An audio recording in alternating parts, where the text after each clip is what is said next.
Hi. Hello అండి. అందరూ ఎలా ఉన్నారు? బాగున్నారా? నేనైతే చాలా బాగున్నాను. ఐ హోప్ మీరు కూడా బాగున్నారా అని అనుకుంటున్నాను. ఈరోజు మేమైతే మా బుడ్డోడిని తీసుకొని స్కిన్ హాస్పిటల్‌కి ఖమ్మం జిల్లాలో ఉన్న పాల్వంచ అనే ఊరు వెళ్ళామండి. అసలు అక్కడికి వెళ్ళాకే నాకు అర్థమైంది. అసలు ఎంత దూరం అంటే ఒక 200 కిలోమీటర్స్ అయితే ఉంటది. ఎళ్లి వచ్చేసరికి మాకు ఎంత నీరసాలొచ్చేసినాయంటే అంత నీరసాలొచ్చేసినాయి. ఆ ఏరియా మొత్తం కూడా అసల అడవులంటే అడవులు. ఆ అడవులు చూసినప్పుడే మాకు అర్థమైంది పాపం చిన్నారి జాహ్నవి తప్పిపోయింది కదా! కాకినాడ తుని గ్రామంలో. అసల ఆ పిల్ల ఇంత అడవుల్లో ఎలా తప్పిపోయింది పాపం ఎలా ఉందని అసలు మా మనసంతా అలానే అనిపించింది ఆ అడవులు చూసినప్పుడు.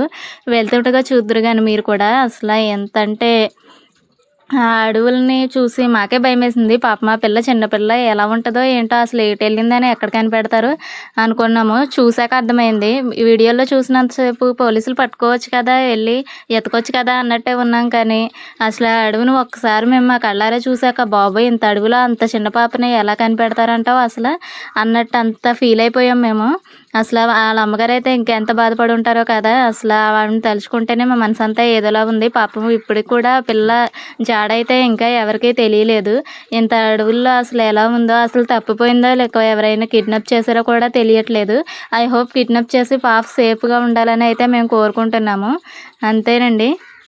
ఇలా మాలాగా మీరు కూడా పాపని ఇంకా ఎతకలేకపోయారా అని అనుకోకండి. ఆ అడవులు చూసాక మాకు అర్థమైంది. వీడియో నచ్చితే లైక్ చేసి సబ్స్క్రైబ్